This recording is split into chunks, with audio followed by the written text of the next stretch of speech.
Bueno, continuamos como le estaba diciendo, vamos a partir de nuevo aquí porque me estaba apurando sobre el final y vi que no llegaba. Aparte tenemos que hacer algunos otros comentarios de alguna interrelación clínica, así que preferí volver sobre lo mismo. Dijimos que teníamos básicamente distintos niveles, ciertos niveles o distintos niveles sobre los que se regulan estas señales con las que estábamos explicando anteriormente. Por un lado a nivel del receptor, por otro lado a nivel del sustrato, por otro lado a nivel de regulación río abajo, es decir, todas las proteínas que se empiezan a fosforilar podemos ir regulando a partir de ellas también, y conforme esta regulación está alterada aparece la resistencia a la insulina. Destaco porque por ahí puede confundirse, no es que la resistencia a la insulina sea un mecanismo de regulación de señal, no, este numerito estaría mal, es decir, esto vendría a ser el resultado de que si estas situaciones están en condiciones patológicas, puede aparecer la resistencia a la insulina, ¿no? Y después tratamos de hablar un poco sobre eso. A nivel del receptor ya dijimos, no voy a volver a repetir, pero ya dijimos las dos posibilidades que existía. O se reciclaba el receptor cuando la mera disminución del pH del endosoma primario ya provocaba la liberación de la insulina del receptor. Se destruye la insulina por la insulinasa, el receptor vuelve. Y si el receptor está muy saturado de insulina, como suele ocurrir en situaciones de hiperinsulinemia, frecuentes en los estados iniciales de la diabetes 2, hace que los receptores no puedan liberarse de la insulina porque hay una gran avidez de la insulina sobre el receptor. Entonces la mera disminución del pH del endosoma no es suficiente. Entonces lo que sucede es básicamente que se tiene que destruir tanto el receptor como la insulina. Entonces empieza a haber menor número de receptores en la membrana. Esto es detectado a nivel también citoplasmático, lo cual provoca el aumento de la síntesis de más receptores. Esta es la respuesta inicial. Pero a su vez, la glucemia elevada, a partir de un mecanismo de glucotoxicidad, altera, por otro mecanismo paralelo, la transcripción de genes, entre esos, los del receptor de la insulina. Entonces son dos mecanismos que sinérgicamente actúan para que haya menor número de receptores en la membrana y por lo tanto aumenta la resistencia a la insulina. Esa es una teoría y es una explicación. También aparecen estos dos mecanismos, el número 2 y el número 3, que habla de la regulación de los sustratos y a nivel de las otras proteínas. Básicamente lo que existe es una desfosforilación a partir de distintas desfosfatasas que hacen que su desfosforilación las transforme en inactivas. Eso es muy fácil de entender. Pero también se conoce ciertas quinasas que solamente se activan en situaciones patológicas, que tienen nombres específicos y que son varias, pero sí es conocido la fosforilación de los residuos serina-treonina de los sustratos del receptor. En estos IRS se fosforila la serina-treonina. Esa fosforilación genera un cambio conformacional en el sustrato del receptor que no lo mata, sino que lo deja en el citoplasma con una conformación alterada, y eso hace que no respondan y que no dejen expuestos los sustratos tirosina para que los residuos de tirosina para que sean sustratos del receptor. ¿Se entiende? Entonces el receptor no puede fosforilar a estos sustratos porque la conformación es diferente, entonces ya la cascada hacia abajo ya se encuentra cortada o alterada. O bien fosfatasas que lo que hacen es desfosforilar a las proteínas que vienen posteriormente, de todas las que estuvimos hablando. Tanto la regulación a nivel receptor como la regulación a nivel IRS, o sea, el sustrato, ambos mecanismos que dije yo, pueden explicarse también, o sea, estos mecanismos explican de alguna manera la resistencia a la insulina, y por eso está la resistencia a la insulina acá abajo. Ahora, y aparecen todos estos signos de pregunta, la resistencia a la insulina, y empieza ahí, bueno, ¿qué podemos hacer para poder? Evidentemente, la resistencia a la insulina es el mecanismo patógeno de base sobre el cual se va a desarrollar la diabetes mellitus tipo 2, hablando específicamente de ella, ¿no? No digo que ella sea la única. Nuestro problema es cómo atendemos a la resistencia a la insulina. Primer pregunta, ¿conocemos bien qué es la resistencia a la insulina? Y la verdad que hay muchas teorías. Yo trato de explicarles, como expliqué recién, algunos de los fenómenos que pueden de alguna manera generar la resistencia a la insulina. Y si la resistencia a la insulina es el mecanismo patógeno de base, tenemos que hacer dos cosas. Primero tenemos que diagnosticarla y en segundo lugar tenemos que tratarla. Y conforme la diagnostiquemos de manera temprana, vamos a poder tratarla en un momento más oportuno, y ese tratamiento va a hacer que la enfermedad progrese de manera más lenta, porque la diabetes es una enfermedad crónica.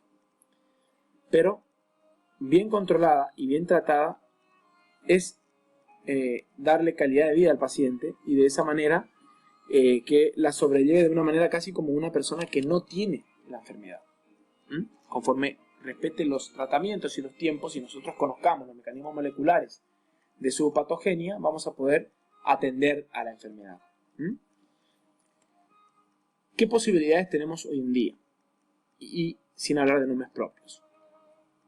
La resistencia a la insulina hace referencia de la necesidad de más cantidad de insulina en el plasma para que ejerzan su acción sobre sus tejidos dianos.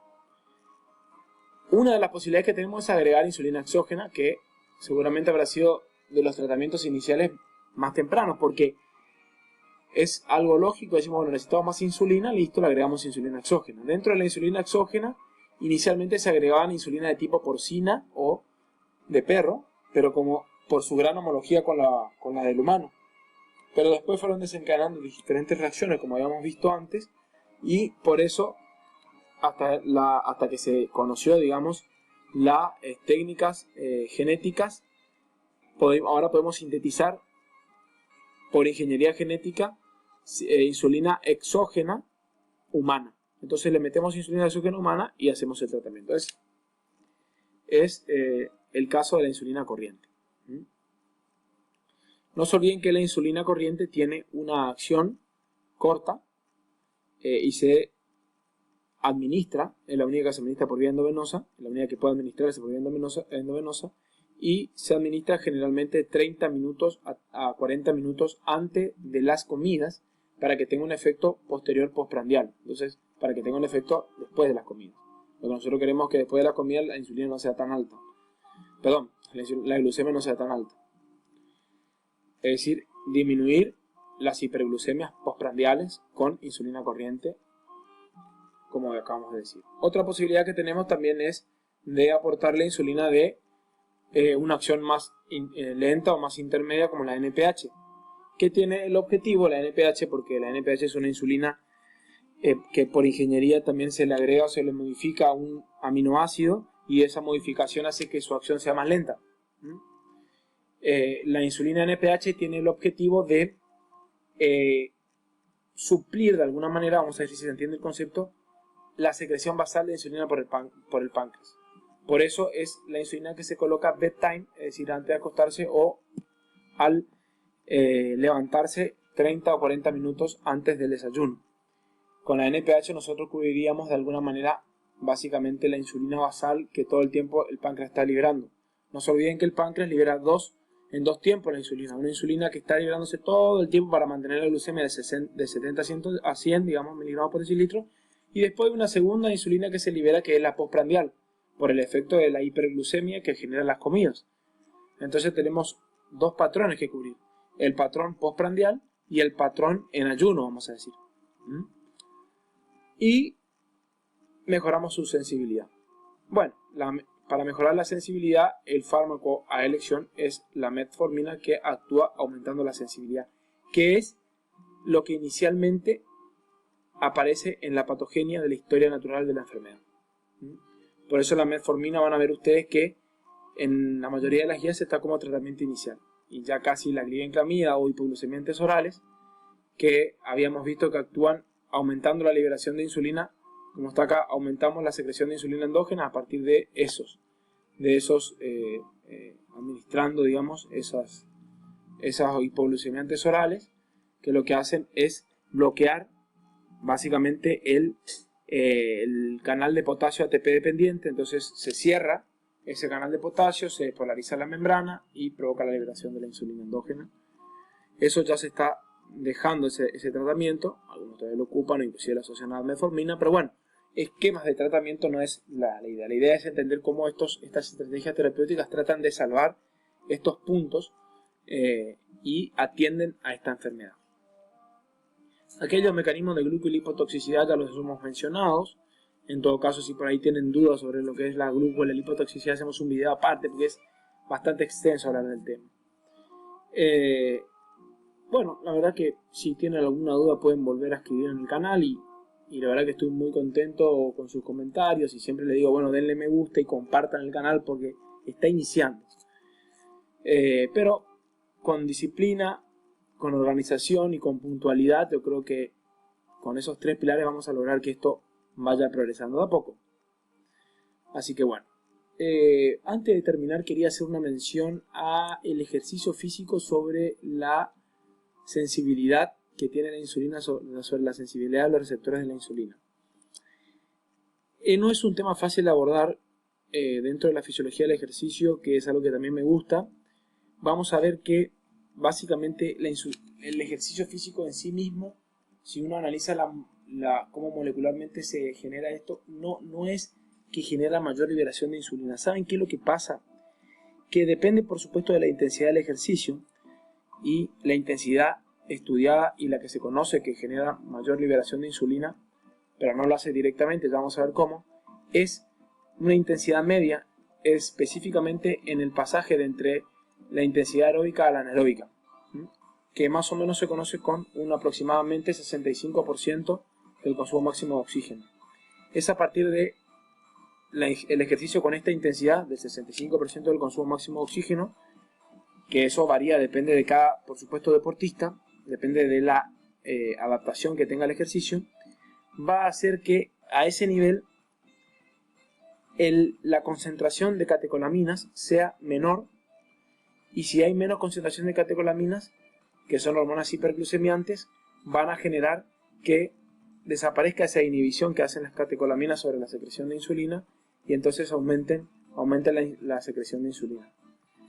Y eso hace que la insulina meta más glucosa en el músculo, en el tejido adiposo para ser utilizada como energía.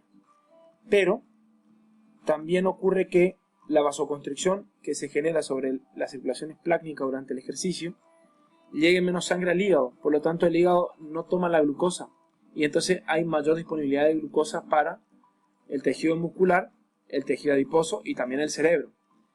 Y como la insulina de alguna manera está siendo liberada porque las catecolaminas son bajas, de esa manera favorece la sensibilidad que tiene el receptor sobre la insulina y entonces se maneja así y se disminuye la glucemia a partir de que estos receptores actúan de mejor manera.